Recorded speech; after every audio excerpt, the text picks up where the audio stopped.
आगो काहे मन मत ले बड़े ऐसा ही कोनो बात नहीं है। कोनो दिक्कत हुई तो कह ना दिक्कत नहीं है। देखो तने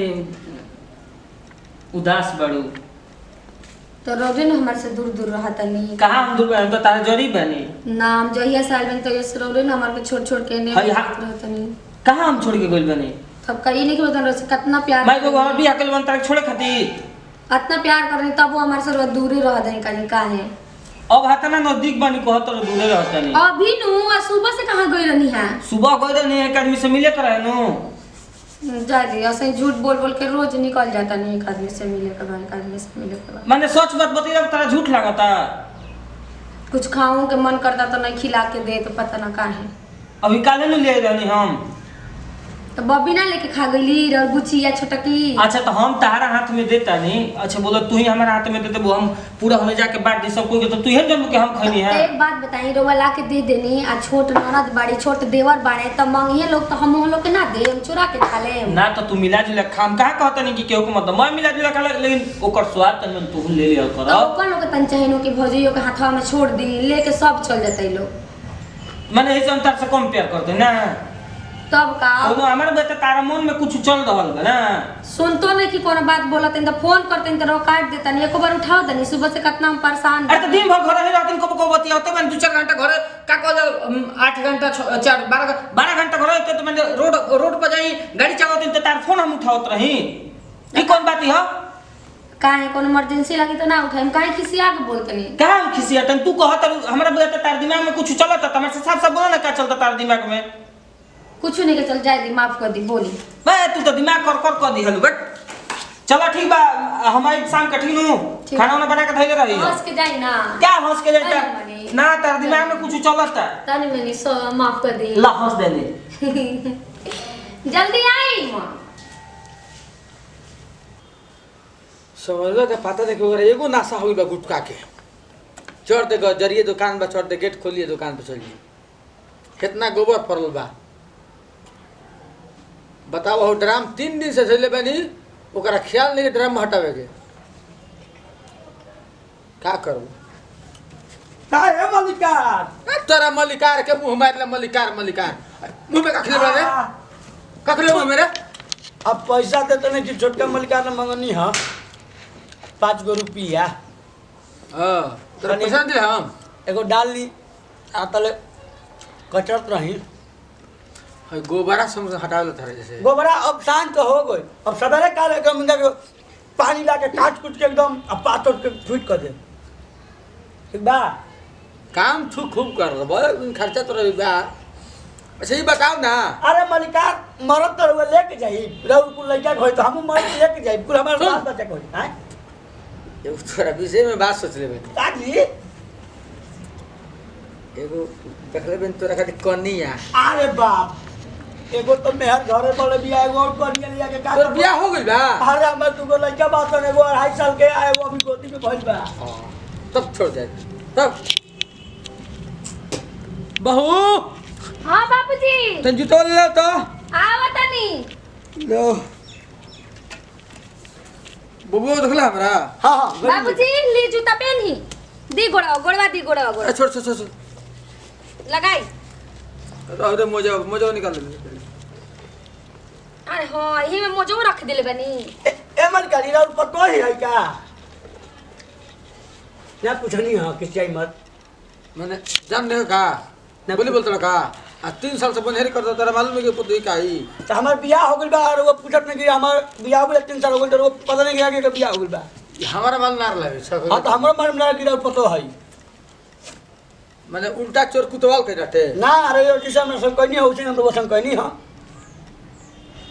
बाबूजी और कुछ चाहिए ना जा घर ठीक बजाई नु खेल रे ना ए मलकन गेनी हां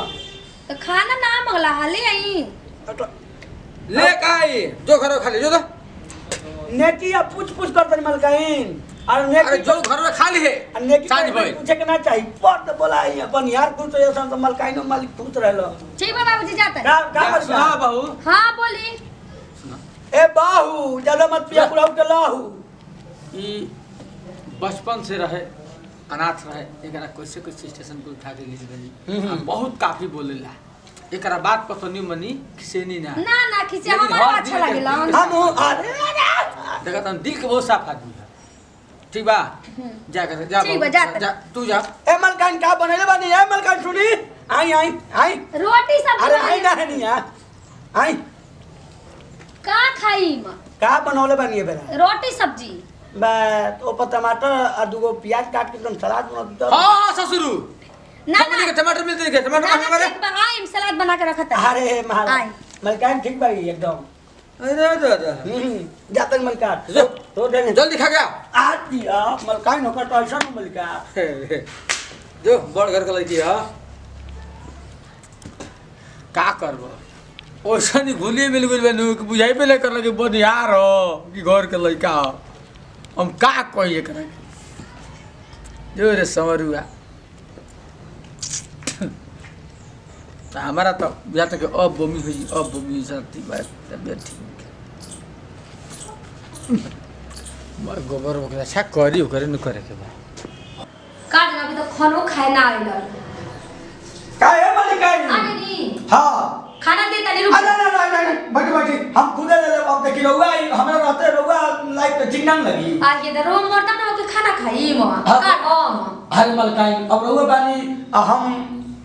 रहुआ खाना खा के नीक ना लगी यही से तो रहा अच्छा लगे हाँ? हाँ एगो हमार पति बाड़न कि उनका कुछ बुझाइबे ना करेला एगो रोरा नौकर होके इतना समझे नहीं हमरा बड़ा नीक लागे नहीं रोवा सही में हाँ। सच में निकल गया सच्ची में का बात करता नहीं हाँ सही निकल गया ना खाली तनी पानी तले पी ली तले हाथ धोई खाए का हाँ, देखा हाँ, रुको माछी पर भी ना माछी ना ठीक बा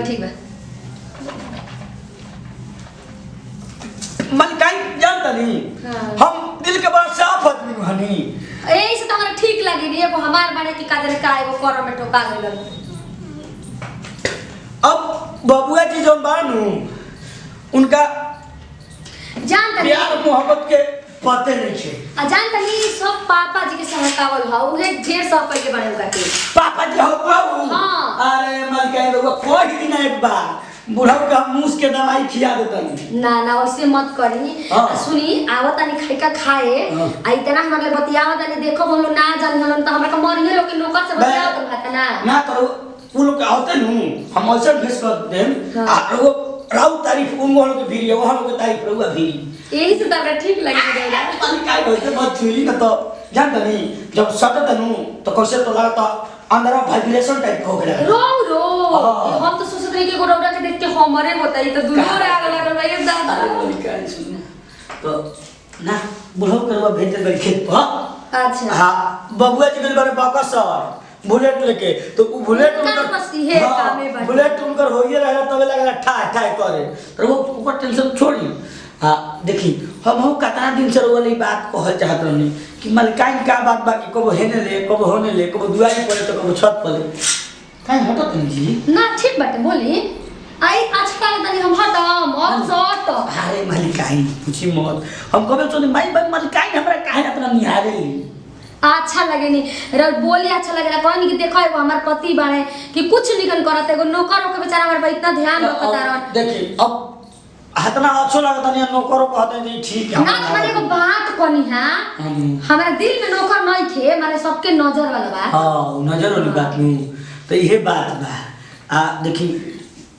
आ तन्नू ठीक से रखी तनी भेसवा बना के जाई बाबूजी आगलन जाई जो आ तानी मलिका अभी दादा खइले बानी अरे रुकी ना महाराज अब हमको बोलो ए मलिका अभी दादा खइले बानी अभी आता आधा पा जाई अब तो पहुंचल बिया गाड़ी अभी आधा दाल भात छोड़ले बानी आ चोखा बचले बा हां मलिका ना मलिका घर में ना बेटा आवे लगन हमर मारता पड़े खिसिया हम जी का कहत नहीं बाप सुनी ना मैं वही बेरा कहियन हम जान में बानी गुनाई हन उनका के आधा घंटा कह दिल बानी कि हम खा के होत नहीं आधा ए मालिका रो जो बैठा रह तुरंत खा के होत नहीं ये मलिका जल्दी आओ अरे का कुछ पर मलिका अब जाई नो अरे मलिका सुनी ना अब बड़ी डर लागता जाई देखी ना बाद में फिर कहियो देखल जी जा अरे ये देखी ना हर बात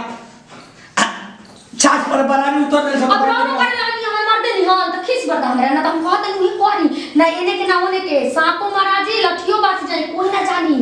ना तो सब जानी त हमर बेइज्जती ना होई एक हम सेठ के पतो ही बानी आ नौकर संगे फसम त परेशानी ना होई सब शिकायत करी सुनी ना हाउ इंग्लिश में कहता कहला सन आई हाई हाउ तनी एक बार कह दी आई लव यू ये कहला सन हाँ। I love you I love you I love you का फुल फॉर्म जानता नहीं 1 4 3 अब विशाल के माल ठीक से जाई कुर्ता तो ठीक से कली सौरवा बताओ ना पर्दा ना हटाओ लो अरे का है मालिका अरे मलिकार खाली बड़े अरे बोली कता देश खाल सुरे अरे महाराज अभी तो छाछ पर बढ़ाई चढ़ले रहली है छा बना दी अरे मतलब अभी तो दाल भात सनले रहनी हो चोखा खाए के बकिए रहल तल तरह गोहरा चालू कर देनी हो बनला का भी रे अरे बनल हो हाँ। लेकिन अभी धीरे धीरे खात रही हो अब मलकाइन हमारे सामने मलकाइन करके खीन तो ठीक नहीं लगी हम अपने ले कह लेनी हो अपने ले हाँ तो ये बहुत हरामी भी हमार बताओ ना बनियार के अपने से गाड़ी कहते खाए के हाँ तो अब कहा करो लेकिन जादी बोला मत वहाँ के प्यार बा वहाँ के प्यार हमारे ऊपर बहुत बा मतलब आशीर्वाद प्यार अपन ठीक बा और सब ठीक बा नु है गोबर बिक दे अब कहिए देनी कहली कि काल कुल पथा जाई तो फिर का एक बतिया कहला मर्दे गोबर बिक दिए मतलब बनियार है कि मालिक हमारा मेमोरी फेल कर ले बारे बनिहार कम अरे लइकन सामान हम ज्यादा न बनी हट! ना ए मलिकार रुआ गोर दबाई ना कि ना भाई मर्दे तार ई मलिकार के मोची छो लगबा बोले लगबा अल्ले 20 साल निकले बानी नु तो कब नौकर चोकर अब देखी तो देखो त हेतरी कहता का कहता तो लइका में लइकन बराबर बा ई दूसरा नजर से देखी। ना ठीक बा मुंह लड़ावो बनिहार के कोनो इज्जत ना होला ना बाबू हमरे वो कितना सेवा करने मलिकार लागू हो बोले देनी एगो बात जान जा हाँ। कि नौकर चोकर पे कमे विश्वास करनी ना तो सुने बानी जोन थरिया में खास ओई थरिया में छेदो कर लो सो हां तो कि छेद करबे करो विवेक श्रीवास्तव अच्छा का कहता तारा हनिया से कहता इनके में छेद करो रउआ में ना मलिकार इनके में करो जहिया करी हम बाबू जे दिन धले नु ओइ दिन मार दम नखिया तार फूट जाई धरबा का बाबूजी मत बनई हो खा का के बनिया तो इंग्लिश रे खा के ढेकारो ना दीना ए मलिकार रउआ मारी मत छुई ना इरा लइका बहुत बोलता ए तोरी मार तो नौकर चोकर ठीक रहल हम जाता नी मुंह कम लड़ई हो ए मलिकार कनी मुंह कम मलिकार तारा के पोटत रहला त हमरा बुझाला मलिकार रउए व्यवहार से खाली हम बानी न तो कतना लोग कहता कि हमरा भी 50,000 में हमरा भी कर मरवा के कम बोल सुनी ना कम बोले के बात ना ई बहुत ऐठ के बैठे लार बोलत हो एकर मतलब का भइल हम बढ़िया है त हमारी कोनो इज्जत नहीं के तो के कहते जितनी करे हां तो देखते मैं कैसे बोलता हूं अरे महाराज हम रउआ घरे इतना दिन से समय बिताते हमरा बुझेबे अगर हम घर बानी की रउआ घर बानी हम ए घरवा के अपन घर समझी ना आई जी के जितना मेहरा रुआ संता अपन मेहरा रू हैं अरे मतलब हम ई कहनी हां कि ए जी के जितना लोग बारे उ लोग हम अपन समझी ना हाँ। रउरा के अपन ठीक बा हम सोचने के रउआ हमार बाप समान बानी रउआ पतो हमार भौजाई समान बाड़ी ठीक बा भौजाई मेहरा समान हां हां चल ठीक बा कल ठीक गोबर बा। बिक दे एकदम पूछबे मत कहीं पर मलिकार ए मलिकार खैनी और आगे 10 रुपए के ले ले नु रख पैसा नहीं के पतो यस जो 10 रुपया मांग लिया हमरा का बात पूछतनी हां सुन हां मालिक हुई बिया हां बिसला कुछ बुझाला हां मैं रुपया पैसा हुए धरतिया ठीक बात हम जाते कह के मलिकार कहला हम देबू कि ना हां जा एक 10 रुपया दो हां आ लेके खन लिए हाँ। सुनो हाँ। 5 रुपया गंजा हमरा के ले लिए का बात 5 रुपया के नहीं मिले तब गांजा अब 10 रुपया मिला कर ना खड़ुआ पे जे है ना लड़का गांजा के भी कम बोली गांजा बहुत बेकार चीज है मलिकार खैनी खा के आप स्वास्थ्य के लिए ठीक है लेकिन गांजा पंजा पियेंगे तो आपको हाँ, बहुत बीमारी होगी। एकदम हम जोन कहब तो ना करी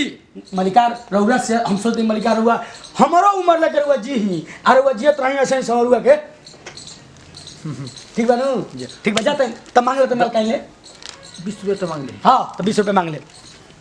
क्या कर अभी हो लड़का ऐसा लगा रहेला ओकरा तक 2 रुपया कमाए के बने करे बोल तो मैं खेती गिरफ्त यहाँ भी जाबी गोबर पानी गोरु माल सब बा हाँ आओ सजू के बोल कर से मुंह लड़त रहो न कर से मुंह लड़त रहो ये कौन बात भाई जब ओकरा कुछ कर ही के नहीं खे तो समझ सब कुछ भाई हमार लड़का हो सब कुछ हो ये बा हम तो बियाह करते यही से पूछत रहनी है लेकिन बियाह हो चुकल बा मम्मी करके मन करता दिमाग हमार खराब भइल बा का करबो ए मलिकाइन का हो पता नहीं तन दे ना दी का ले खड़े खड़े दे दी का ले अरे खड़े खड़े दी ही ना आ ये दादा खड़े खड़े का मांगता जी डर लगता बताई का ले ए मालिका नहीं की दे अरे समरबो अरे नहीं की दे मलिकाइन देखी वो कर बाबूजी का पता का दे दी भेले मैंने कुछ मानते नहीं को बता दो का अरे दी परमिशन ना मांग लिया कल खोल के दे ना ना खोल के दे दिया ही तो का खोल के दीजी अरे ना मलिका ने कल की दे दी हम गई दा तो उनका परमिशन कर भाई तन दे दी तो का दी तो हां हां आ कल खोल के दे ना तो का खोल के दी बताई जानी वो मांगत रोरो का दे दिया बताते नहीं कि का दी खोल के अरे खड़े खड़े दे ना दी तो का दी अरे पगली अरे 10 गो रुपया कल हम की रहुआ पहले बानी का था अपना हई आचारा में ओ मेरे खोल के दे दी अच्छा बाबूजी खूटा वाला पैसा दे दी 10 रुपया जन हां रहुआ का समझ में आता रहुआ कुछ और समझ में आता का बुद्धू कहे के चाहिए ना कि 10 रुपया दो बाबूजी मांगला हां तो दे दो का दी तो 20 गो रुपया हम मांगता नहीं 10 गो ना 20 गो 10 रुपया हमारा खनी काम बा 10 रुपया उनको कोनो काम बा हम रोहरी के 10 रुपया देता नहीं माना कर दे बाबूजी से कि ना दिलिए पैसा हमरा दी 10 रुपया बा तो दी ना 10 रुपया में दी हां काकी तो बोली भाई का तो कहां रखी रखत नहीं ना तो ननद भाई सब किन के कुछ खा देता इस और दुख बानी हम ले ना देख अरे महाराज 10 के सुनी हमर बात हई रउआ रख ली हां आ बाबूजी से कहम कि ना देलिए पैसा नहीं के ए बाबूजी का हो बाबू 10 रुपया जन ले रहे तो पूछी जी लेके चल गई है मिठाई किने खातिर भी नहीं के कहां से दी ए मलिका जी पैसा नहीं खे देत हम जाता नहीं तो दूसर खोलला सका रे ना पूछी खा गई रे छोटकी पूछी बाड़ी तो ये सब दे देनी अब का करी बड़ भौ जाइए दे देनी पर ज्यादा माना ना कनिया ठीक बा ठीक बा बाबूजी ले गइलन देख ठीक हां ये नमस्कार प्रणाम गोला तनी हम विवेक श्रीवास्तव सौरू जी आप सब जैसे प्यार बनल बनी वैसे बनल रही अगला जोड़ी पर जैसे प्यार दल रही तैसे इनको ऊपर दी इनका नाम है राधा श्रीवास्तव आप सबके प्यार मिले के चाहिए हमने के उम्मीद के साथ कहते हैं कि वो सब हमने के प्यार दिल बन जा वो सबके मनोरंजन खातिर जब तक जिंदगी रही विवेक श्रीवास्तव के तब तक कुछ ना कुछ देते रही हम आप सब वैसे प्यार आशीर्वाद बनल रही एमे वीडियो में रुआ के दर्शावल गई बा कि एगो नौकर ज़्यादा दिन से रह गई बा लेकिन ऐसा मलकाइन के ऐसा नौकर के भी ना करे चाहिए करेक्टर थोड़ा हमारा लेस बा लेकिन ये वो सबके मनोरंजन खातिर दिल बन जा एमे जो गलती सही भइल सहुआ से तो माफ कर दब सबे अपन छोट भाई अपन छोट लड़का समझ के एक और पार्ट 2 आई तब देखो जे इनकर का हाल होई तो यही से दी विदाई अगले वीडियो में हमने के फिर से मिल जाई तो जय हिंद जय भारत जय भोजपुरी समाज।